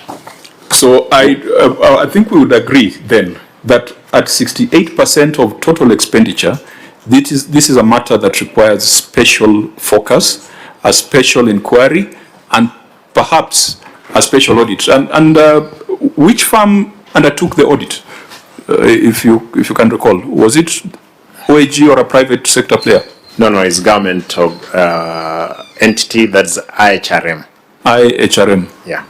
So, members, we could create a date and an appointment where we will be looking at that report and then comparing it with your financial statements. Because as I asked earlier, if you have taken some proactive measures, it should reflect on the bottom line. But if it's still going up, then it tells us that something is wrong. Chair, again, it's important that you mentioned of 600 million. If you cumulatively, you'll be able to calculate what ACDs and the promotions actually could be more than 600 million that has been consumed inside there. Is that explanation before us? We can provide it, Mr. Chairman. Again, you see where my problem is? Because it's easy to say 600 million was because we resolved issue number 2. There was an issue there where people are getting below minimum payment. And your officers should be able to compute and illustrate that. In fact, Governor, now you're starting to operate like a certain gentleman that I know, who does not allow anyone to advise him, who hires advisors and ends up advising his advisors. You cannot be like that guy. Do we know that gentleman? You shouldn't be like that guy. Do we know that guy? Are your officers advising you? And that is why I Are they helping you? That is why I ask you a question whether the officers fear him. And actually, your CECs should have more data, more information than you do on technical basis. Yeah. And that's why I said your role is policy and politics. Theirs is technical. So please. Oh, you're afraid you know more than them. Allow your advisors to advise you. Or advise them on how to advise you before you come here. Don't be like that before guy. You rule on HR so that we pick a date. And Governor, make sure as the chair has ruled, provide us with many information, because your county is so unique that it has the highest above Nairobi. I've told you Nairobi is 56. You are now saying you'll approach 73. So make sure this issue of HR is addressed, because if you don't address us, as a Senate, we'll invoke Article 225 of the Constitution, where we'll recommend that Kisii County does not receive any funds. because this is a direct affront to the Constitution and the law. So I hope I don't know why Chairman is today magnanimous. He has given you a time where you will come back and provide more information so that this matter can be resolved. We want the people of Kisii to get employed and also to get drugs in hospital. We want people of Kisii to get employed and also to get good roads. So that is why the law is there. So Governor, I request you that now that the chair has given you this lifeline, please provide us with all the necessary information so that we don't need to invoke Article 225 of the Constitution. I think, Chairman, I agree with you that we pick a date on how we can address this issue of wage bill so that we can move forward. I thank you. Chair, I would also be interested to get the findings of the report, because all of us are having this conversation and discourse whether devolution is working for us or our counties maybe are too small and unviable. And if you collapse them and have maybe bigger entities, then it will be better. Our counties just employment bureaus, and just living maybe for your case now would be having like less than 20% for development. I would really be interested, because as a new model of governance in Kenya, would be wanting to know the challenges. We need moments of reflection on what is working and what is not working. So I think that report would really be good in terms of informing us on the best practice, maybe on employment and doing HR audit. Otherwise, that situation is dire in Kisii. So, in line with what we had discussed earlier, clerks, let's prepare the list of shame. I had already presented that to the Senate. When I was moving the report, I referred to the fiduciary risks report, where we said that 16 county governments spent more than 50% of their revenue on wages and benefits, and I think we listed the counties that were in that space. Kisii is the highest, followed by Mombasa, followed by Elgeyo Marakwet, Nyeri, Nairobi, etc. We must take a report to the House on how to deal with these counties that are at 50%. The law requires 35%. In fact, we probably should take a baseline and maybe say 40%. The report of PBO focused on those at 50%. Let's send a list of shame to the House. Let's move the House to consider Article 225 that Senator Cherargei has talked about. Article 225 provides for stoppage of transfer of funds where there's a persistent material breach of the law, and to be at 68% against 35%, there is no greater definition of persistent material breach of the law. But before we take the motion to the House, we allow the counties to come and present the measures that they are taking, so that by the time we reach the conclusion that the CS Treasury should invoke Article 225, at least you have had an opportunity to be heard. I think, honorable members, that's a good approach. Governor? Chair, I think that's a good approach, but I want to categorically put it here. The county of Kisii has not employed. The only placement I've done is the 48. It should go to record, Mr. Chairman. We shall test it when you bring the detailed documents before us. And Chair, we will definitely, with the help of the Senate, and I want to thank you guys, you are doing very good work in terms of fighting for resources coming to the counties. It's unfortunate that all this money goes into wage bill. Therefore, it's something that we need really to crack, not as counties, as a nation, as it were. Kisii has not become, what do you call it, employment bureau, and it won't. And that's why to date I could have done even 100. But I refused, Mr. Chairman, other than those replacements that I was making. Thank you. Excuse me, Chair. Yes, Senator? Just a second. I completely hear what Governor is saying. But Governor, you know we are all human beings. Bring us the report. Once we have it, you can say what you say. But without that report, I don't listen to what you're saying. Chairman. Thank you. Chairman, I want to say any politics, local politics, because everything we are hearing here is hearsays, as they were. Therefore, if again anybody has any facts against what we are saying, Mr. Chairman, also should be able to table from any quarter.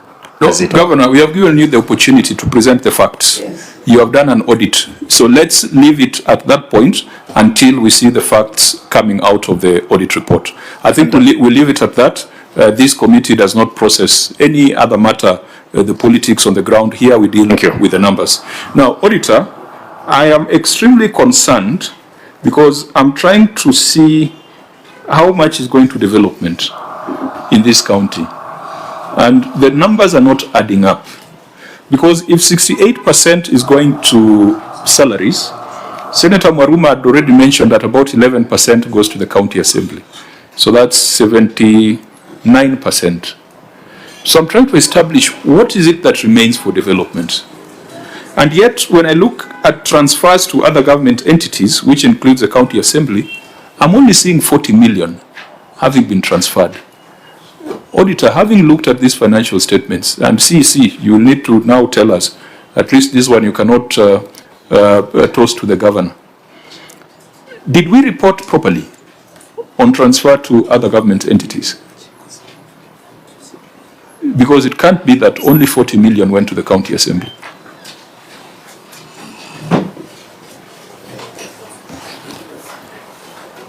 Assembly, we do 1.05. Your financial statements reflects 40 million. I think that is, I don't know. Well, it's your financial statements, CC. Well, the CC's overall is the one whose signature is on the forwarding page.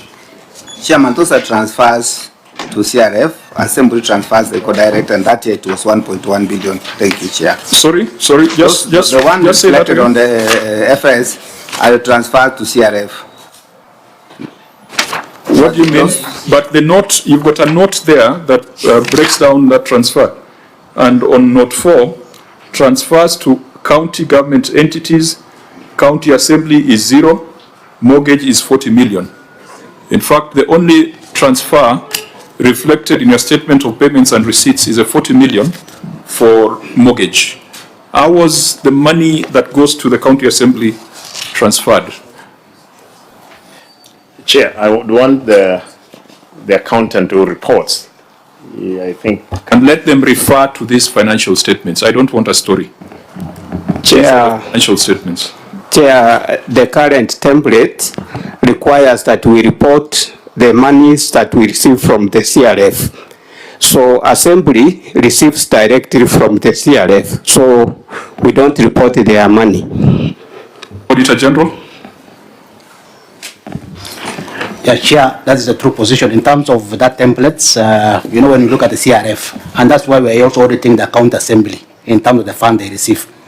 But in terms of the development, again, we normally measure the total expenditure vis-a-vis the actual the developments.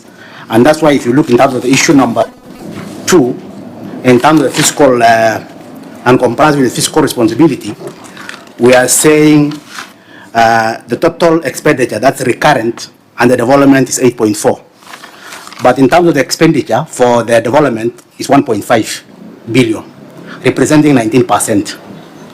Now, Auditor, so if in this statement of receipts and payments, the money that went to the assembly is not included either as a receipt or as a transfer, what therefore ought to have been total receipts in CRF? Because that then becomes the base for determining this percentage.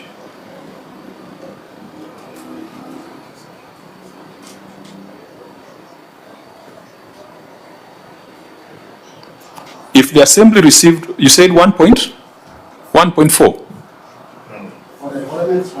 No, assembly, the transfer to the assembly.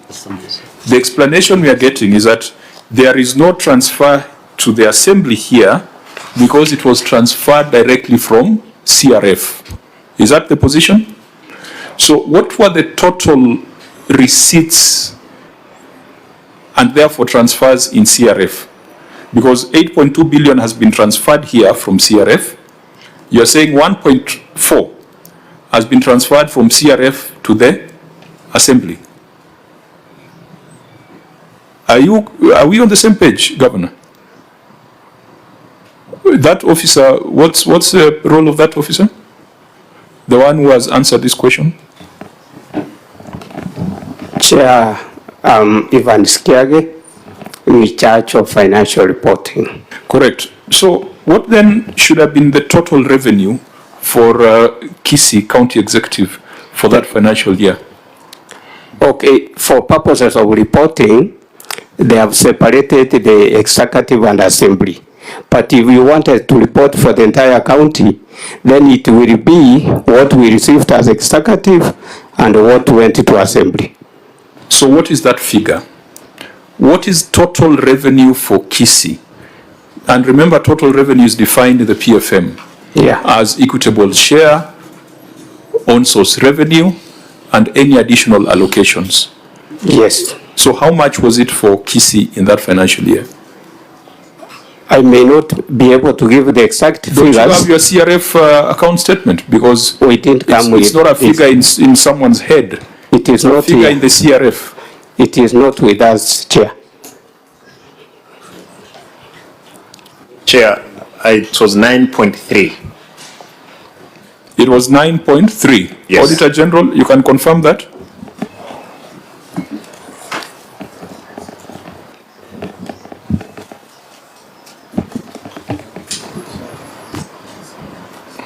Remember, this exercise is supposed to look at 3 reports, even though we are only interrogating 2, ROR and executive. But the CRF, being the source of everything, must always be on the table because it forms part of the conversation.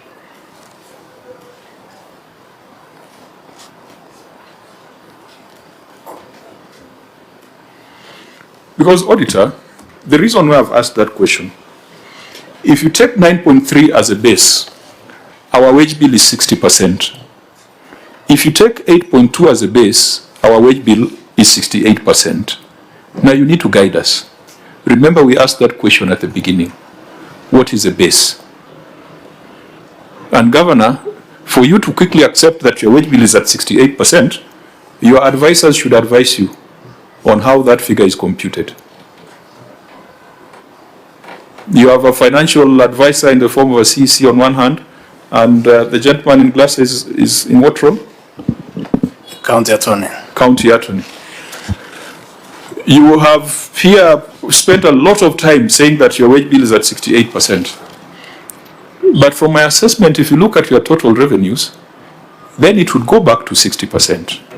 It's still bad, but it is not as alarming as 68%. You're the one who came up with that 68. You remember, you are the people who started with 68. I told you if it's 68, we may be going to 73. But again, by choosing of your words here... Governor, no. It is your responsibility to say that the numbers we have are different. Now, if I didn't ask about what is in the CRF, I wouldn't have gotten this answer. 68 is on the basis of what was transferred from CRF to the executive against what was paid as salaries. By your clarification, which then even your advisors don't have, you are saying that your total revenues was 9.3. The wage bill is computed as a proportion of total revenues. So it's not like I put some words. You led us along that path. This is extremely untidy because if you cannot agree whether it's 68, 60, 64, OAG? Yeah, thank you, Chair. As you said, in terms of the revenue base, there's that discussion whether we'll still add on source revenue to the base. Of course, if you add that, the percentage comes down. Again, in terms of even the wage bill, we also do the computation for the wage bill for the county assembly, which again, in terms of, and that's why we also look into the financial statements for the county assembly separately.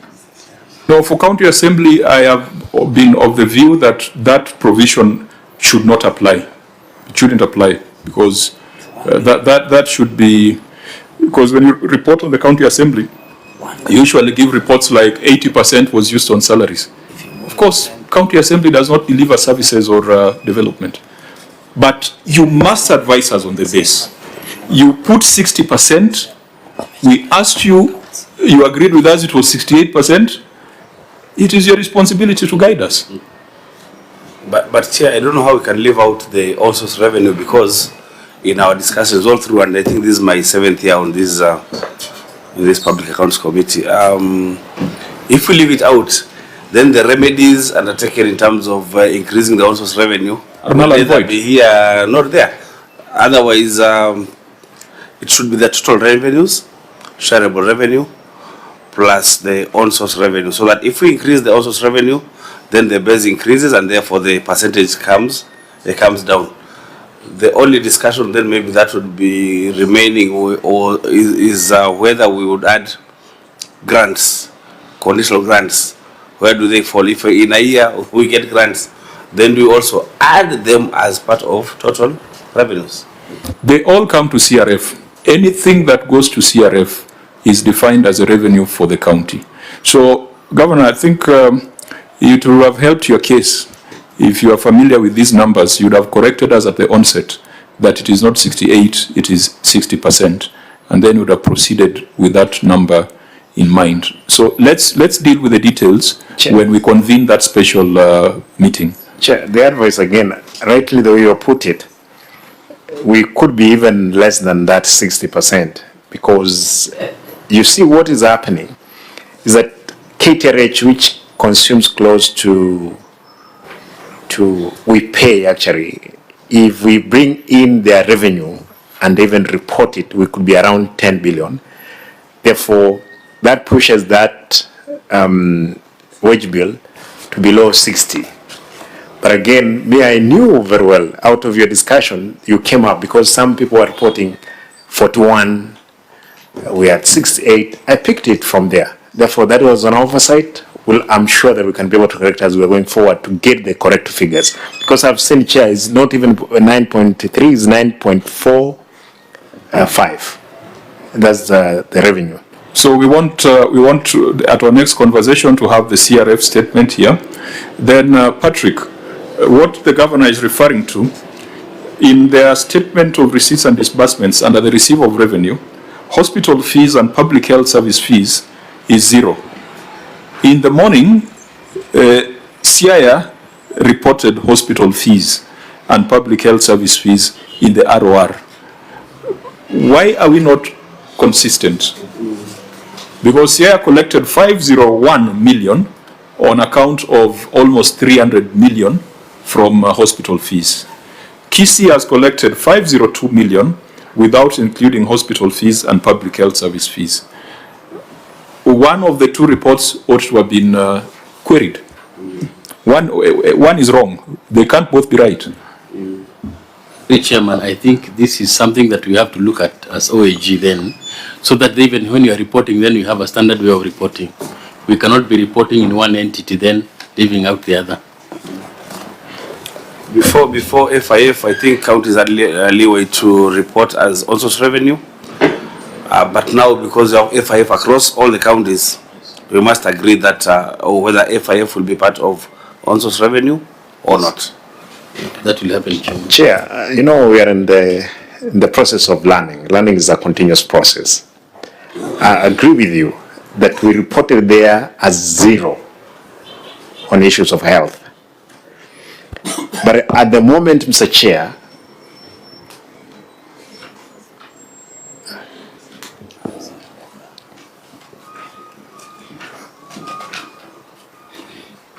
yes, Governor. Chair, only one facility, that is KTRH, raises 1 billion as we are talking right now, and is not reported. Leaving out the level 4s, which we have not reported again there. Therefore, we could be doing more than the 500. Their revenue is not reported here. It's not. But is their expenditure reported here? Yes. Because, Chair, all the expenditure is part of this compensation that we have here. Yes, Mr. Chairman. Yeah, so you see, that's when you retreat and you ask for these answers or you ask these questions to your officers, they should be able to paint for you a better picture. You remember I was not very happy to be discussing 68 with a potential of 73%. You know, that's a statement of impunity. We should have first gone to the numbers and say, wait a minute, we are not even 68, we are not even 60, we are probably 50 something. So your officers must be able to do that analysis for you and tell you, this is CRF, these are the other funds that are excluded from CRF by legislation of the county assembly. Because I believe that the facility funds are not swept to CRF, are they? Yeah. They are excluded by an act of the county assembly. So we must put together all these funds, all this revenue, but if they are excluded, their expenditure should also be reported in those other funds. Chairman, so that then you have fair reporting. We cannot say the financial statements are true and fair if we exclude the revenue from those hospital fees and then include the expenditure here, Chairman. Yeah, that collapses your argument. This thing requires, And that is why we needed people who signed off the financial statements. Because if they were here, it would have been more clarity, because you can see CCM is not even aware. So the end result is that where we have reached, we are not sure what percentage is spent on wages in Kisii County. We cannot say with certainty that this is a percentage. Can we? No, I'm not sure, because the 68 is what you are making, Mr. Chairman, with your team. The 68 is the numbers that are here. Governor, you know, when you say making, you make it sound like we can. Can you withdraw that? Because 68 was on the basis of total receipts. Order, Governor. Chair, can you see the governor is pointing at me? Governor, Governor, order. Also pointing a finger at me. Order. And apologize. Governor, I don't want it to appear as if we are making up numbers. The 68 is based on total receipts of 8.2 billion versus total payments of 5.6 billion. That gives you 68%. It took our effort to find out what else is in CRF. It took our effort for you to realize that there is FIF, which is not included in the 8.2. So please do not create that impression that we have come up with a number. If we wanted to push that number, we would not have asked the subsequent questions that are now pushing the percentage down. So to avoid a lengthy back and forth, let us have that conversation, and it is now urgent, because you can't have a situation where a county cannot authoritatively say that this is our percentage that we are spending on employees. So clerks, let's prioritize that.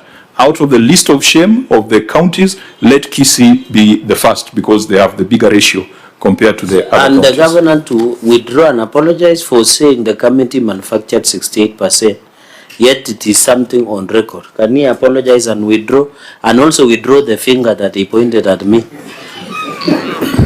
The problem with the governor is that he's pointing with one hand and smiling with the other. So I'm not sure which body language to take. And I think that is even how he sorted out Didymus. He was smiling and assaulting somebody. In Kibra. In Kibra. Yes. So that is why I don't take his pointing lightly. So stop confusing us with your body language. You are either smiling or you are pointing at somebody. Now, members, I think we need to bring this conversation to some conclusion.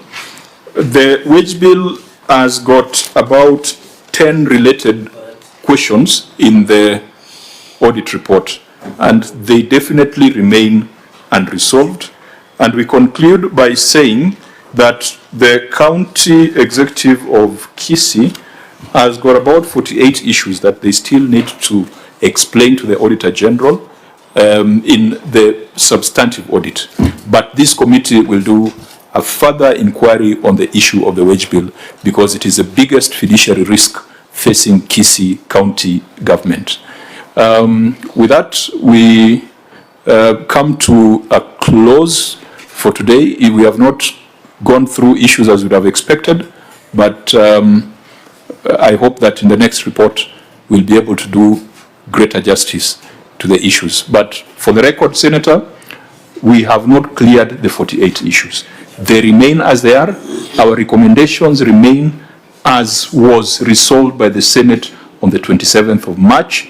And if in the next audit cycle they are not resolved, then we shall refer to Section 51 of the Public Audit Act. Our legal counsel read out what that section entails and the action that Parliament can take if accounting officers fail to implement the recommendations of the Senate. I think it goes further. I think it's one of those cases where Parliament can declare someone unfit to hold public office. It's one of those very, very rare instances. So, Governor, I hope that you'll whip your team. You'll kick your advisors and tell them to advise you because you hired them to advise you. I think there's some mismatch in information. Where you are at the top, policy, politics, even outside politics, I take notice you are the deputy leader of a political party. So there are some details that you must allow your staff and team to deal with and be the ones to respond because they're the ones who will be held accountable. Do you have any matter in closing, Senator Onyonka? Vice Chair, Senator Sregeri? Maybe, Chair, it is sad that we could not conclude on these 48 matters, but since you have directed, it remains as they are. I wish when we appear on wage bill, we should have tested 1 or 2 projects because I know wananchi would want to see brick and mortar so that they can see their money. That is how they know their money. So, Governor, I think now that you have been given a new lease of life, kindly make sure you provide that information so that, you know, this is the only place, Governor, let me say this with a lot of tremendous respect, that you have free airtime to showcase what you have done for Kisii people without anybody interrupting you. Unlike in matangas, in birthday parties, or any other forum, or in political contests. This is where facts and figures speaks for itself. So I hope next when we meet, Governor, you should be able to put a test to a few projects in Kisii. And Governor, I don't know whether we should visit Kisii, because I saw our colleague on the streets when the Finance and Budget Kisii Committee visit. So you need to reassure us that when we visit Kisii, we shall be able to do our job without any interruption. If what we saw our colleague undergoing through, so we really want to visit some of these projects. And we hope when we visit, you will cooperate so that, Governor, don't you think it is better for us to be on a project? You there with your team, led by Kajuang here, the chair, and all of us there. Then we see and wananchi can see so that we can take accountability to another level. Finally is that we are pushing for more resources, as you have said. Our prayers was counties to get 465 billion. There is a mediated